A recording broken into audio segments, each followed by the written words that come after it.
Halo semua. Semoga adik-adik semua sehat selalu ya.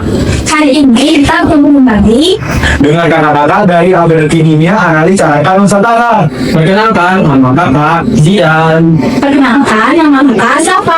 Perkenalkan, nama kakak Ciko. Halo adik-adik semua, nama aku Kak Indela dan hari ini aku bakalan kasih tahu kalian nih gimana cara bikin lollipop. Pasti pada mau kan? Enggak, jangan yang ini, yang ini. Dan ingat, karena ini masih di bulan puasa, kita makannya nanti setelah buka. Ini di syutingnya sebelum puasa. Makanya ada yang sudah dimakan. Halo, adik-adik. Jadi di dalam kardus ini ada coklat, ada sarung tangan pasang, ada cetakan lollipop 2 jenis, ada tusukan lollipopnya 3 biji, ada coklat yang warna coklat dan ada coklat yang warna putih. Ada pengait lollipopnya 3 juga, plastik plastik buat masukin lollipopnya juga ada 3. Dan kita siap? Siap. Halo adik-adik, kembali lagi sama aku Kakak Safa. Sekarang kita masuk ke materi yang pertama ya, yaitu sejarah coklat. Adik-adik tahu nggak sih, coklat yang sering kita makan itu terbuat dari biji kakao yang asalnya dari buah pohon kakao, di mana pohon kakao itu memiliki nama ilmiah yaitu Theobroma cacao L.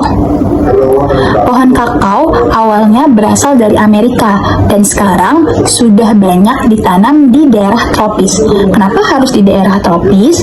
Karena pohon kakao hanya dapat tumbuh dengan baik di daerah tropis. Biji kakao tadi diolah hingga menjadi coklat. Dulu, coklat itu bukan makanan manis, tetapi minuman pahit yang digunakan oleh masyarakat untuk ritual dan upacara adat. Pada awal tahun 1500-an, orang Spanyol membawa biji kakao ke Eropa. Dan awalnya coklat itu menjadi minuman eksklusif hanya untuk para bangsawan saja.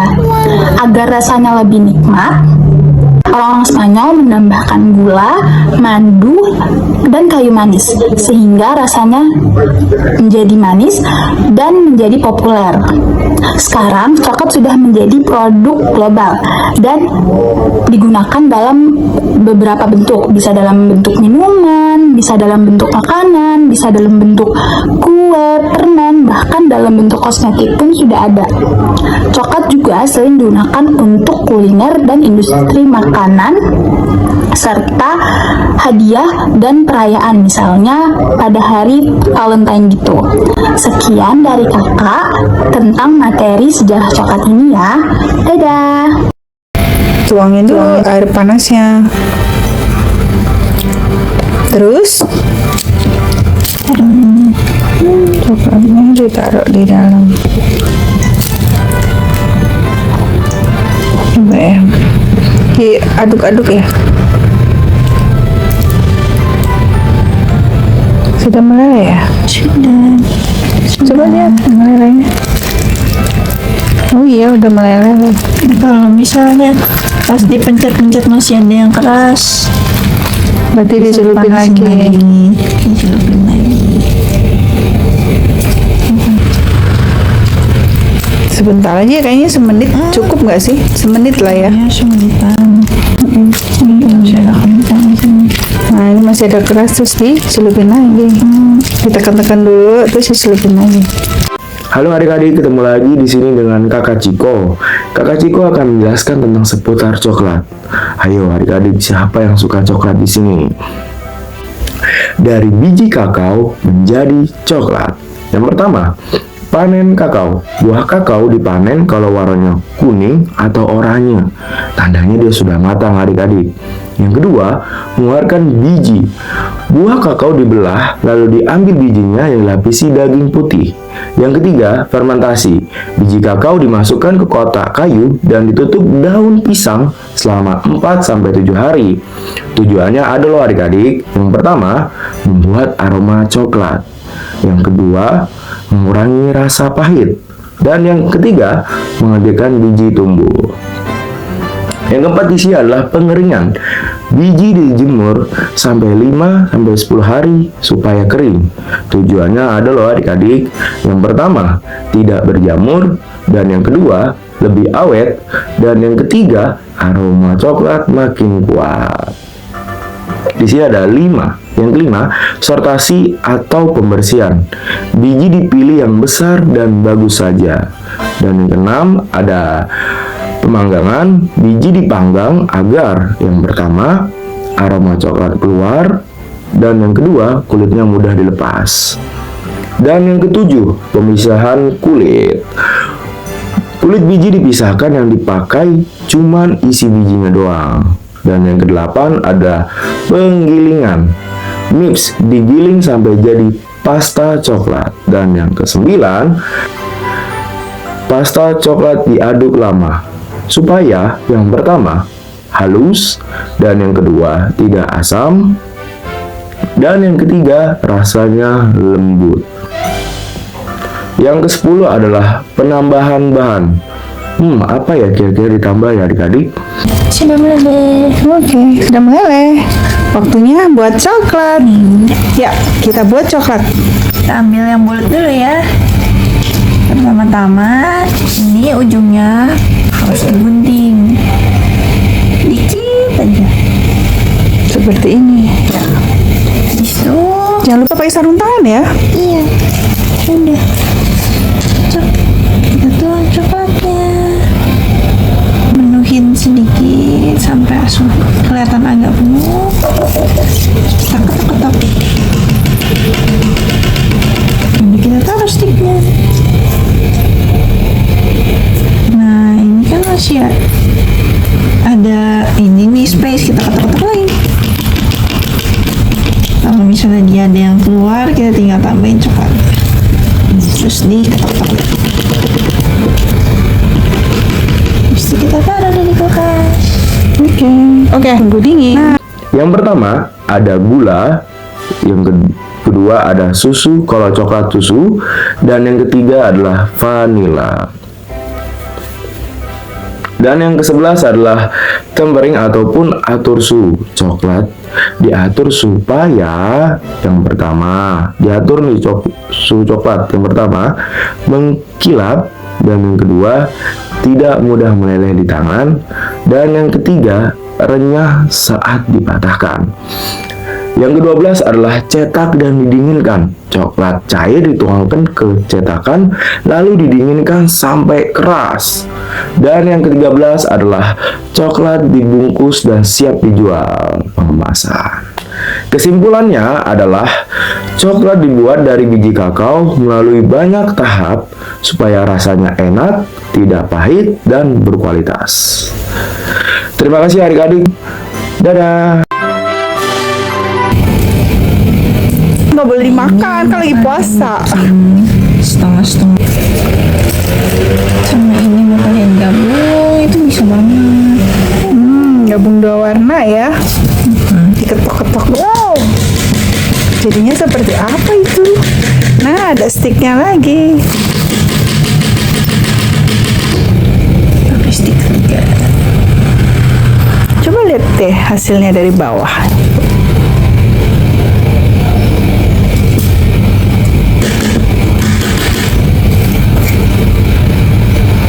Wow.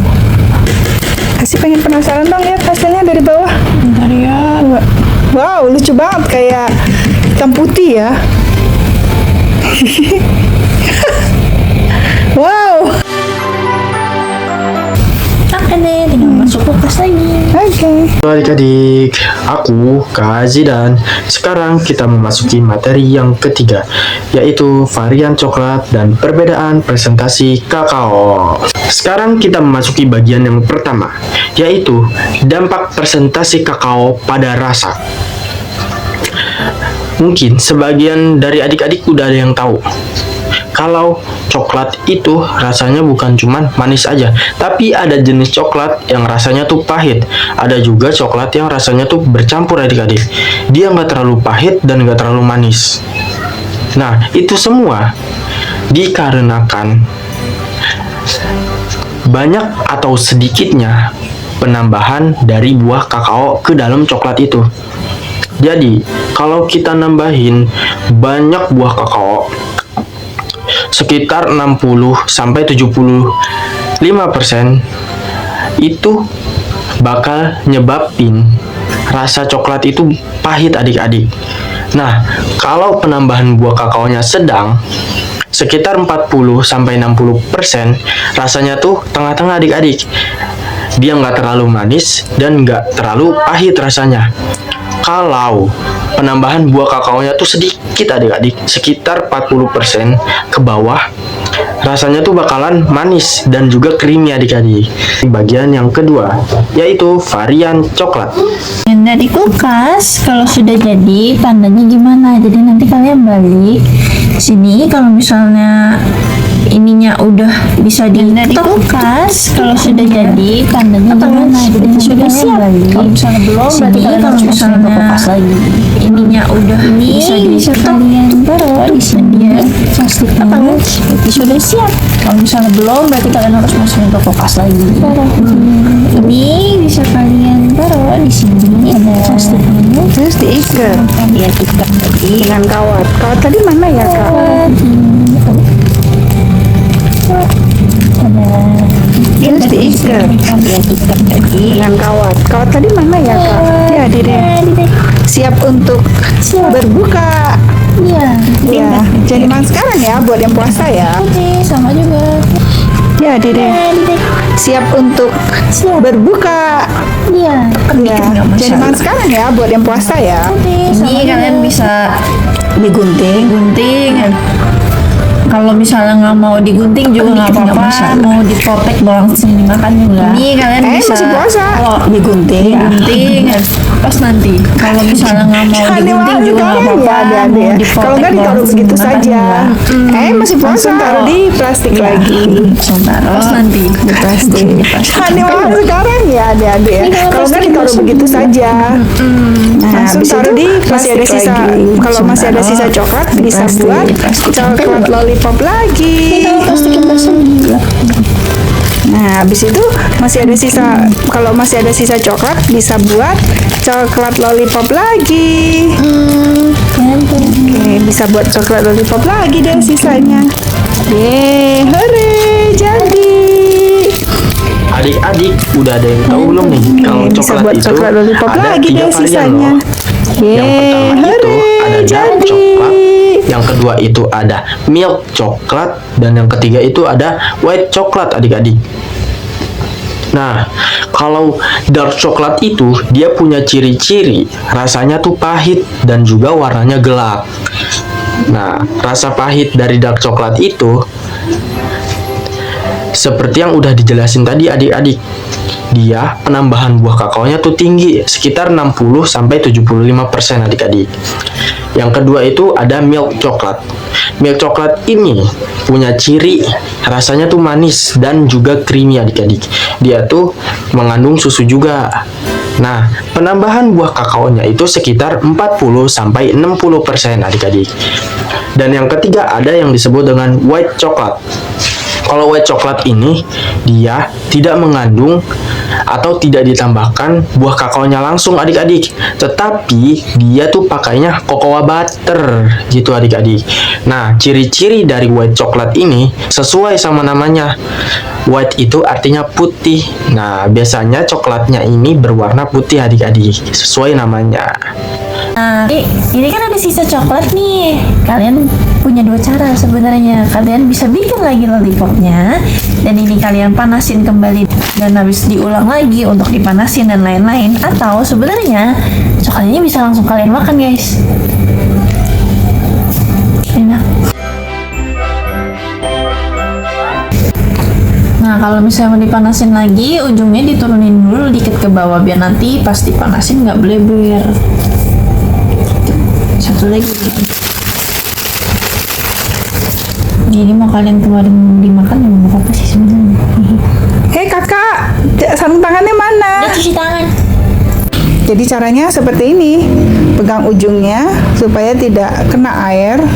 Ya, Ya, jangan ikut kakak ya, kalau bisa pakai sarung tangan ya. Ini lap dulu. Terus kita buat lagi. Dicampur kali Kak, seru kali kalau dicampur. Bisa kalau mau, ini tinggal kalian pencet-pencet supaya kalian tahu nih udah meleleh. Kalau misalnya sudah meleleh, tinggal bikin lagi. Kapan sih kita menggunakan setiap varian dari coklat-coklat tadi? Yang pertama, dark coklat. Dark coklat ini biasanya dipakai untuk membuat kue atau baking dengan kualitas yang tinggi adik-adik, yang bagus gitu. Atau bisa juga dikonsumsi langsung. Biasanya yang konsumsi dark coklat ini pecinta coklat. Dan yang kedua, milk coklat. Milk coklat ini umumnya dikonsumsi langsung adik-adik. Biasanya tuh bentuknya tuh coklat batang, dan dia tuh banyak di toko-toko deket rumah kita adik-adik. Nah, yang ketiga ada white coklat. White coklat ini biasanya dipakai buat dekorasi-dekorasi kue adik-adik. Jadi kalau adik-adik pernah lihat atau mungkin pernah melihat, kalau ada kue ulang tahun yang ada warna putih, coklat putihnya, nah itu biasanya white coklat adik-adik. Atau bisa juga dipakai untuk membuat dessert yang manis-manis adik-adik. Jadi itu dia. Nggak boleh dimakan kalau lagi puasa. Setengah-setengah. Sama ini mau kalian gabung, itu bisa banget. Gabung dua warna ya. Diketok-ketok. Wow. Jadinya seperti apa itu? Nah, ada sticknya lagi. Pakai stick juga. Coba lihat deh hasilnya dari bawah.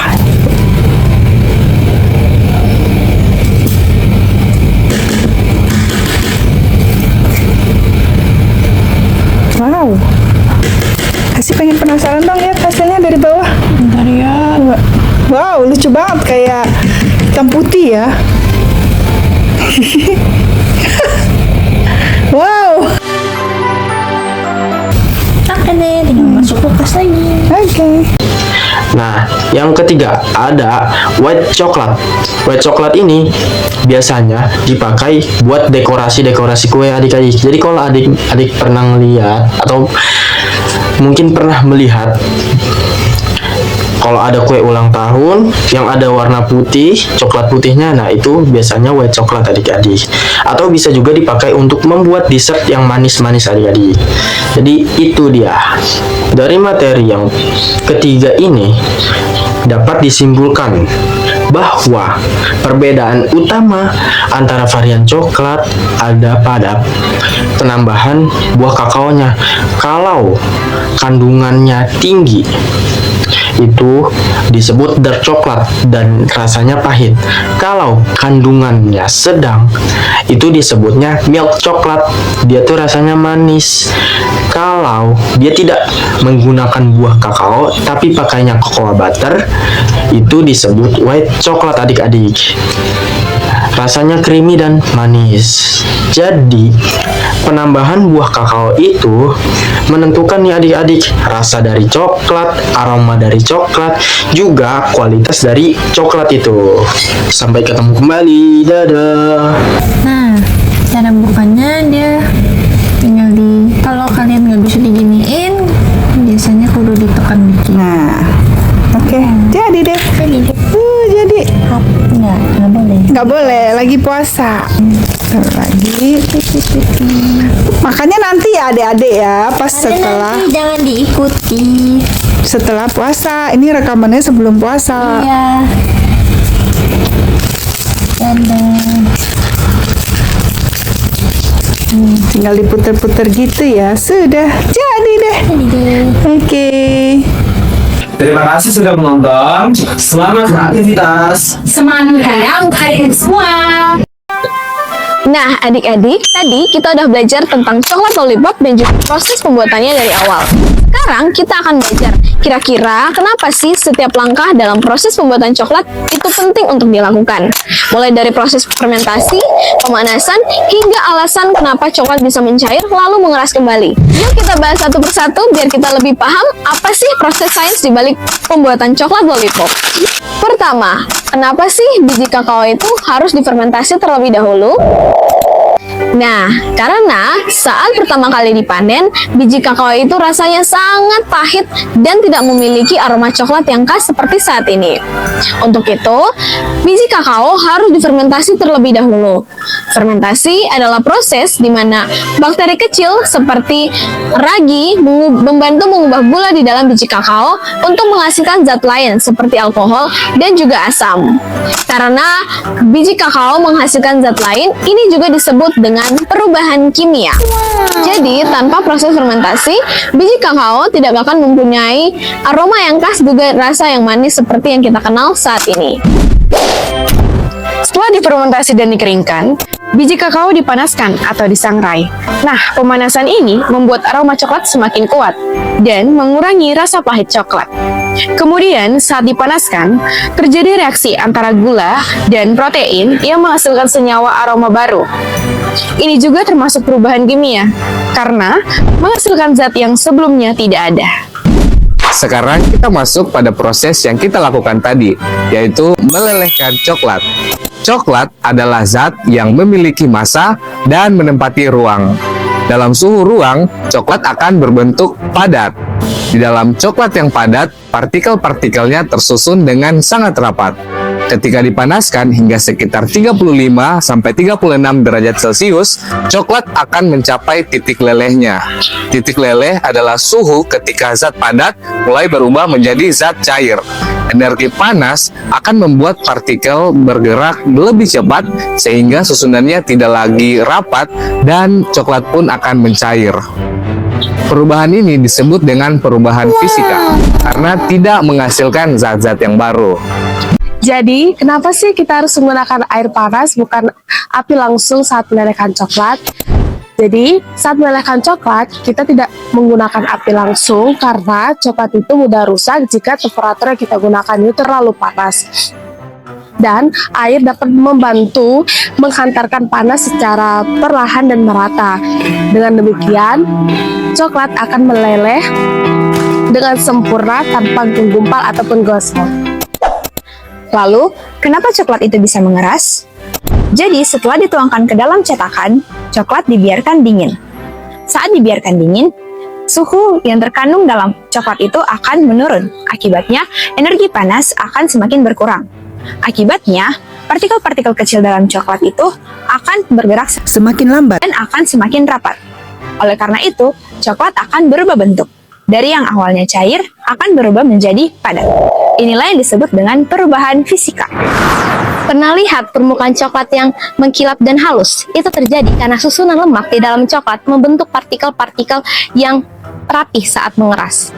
Kalau proses pemanasan dan pendinginannya tepat, maka struktur di dalam coklat akan tersusun dengan rapih. Tapi kalau terlalu panas atau terlalu cepat, maka coklat akan terlihat kusam dan menimbulkan bercak putih. Jadi, suhu bukan hanya membuat coklat mencair, tetapi juga menentukan akhir dari kualitas coklat tersebut. Nah, gimana adik-adik? Udah tahu kan gimana proses pembuatan coklat lollipop dari awal hingga akhir? Mulai dari perubahan fisika dan juga perubahan kimia yang terjadi. Perubahan kimia membentuk aroma dan juga warna coklat, sedangkan perubahan fisika membentuk wujud dari coklat tersebut. Gimana? Ternyata satu coklat lollipop sederhana merupakan satu bentuk proses yang sangat panjang.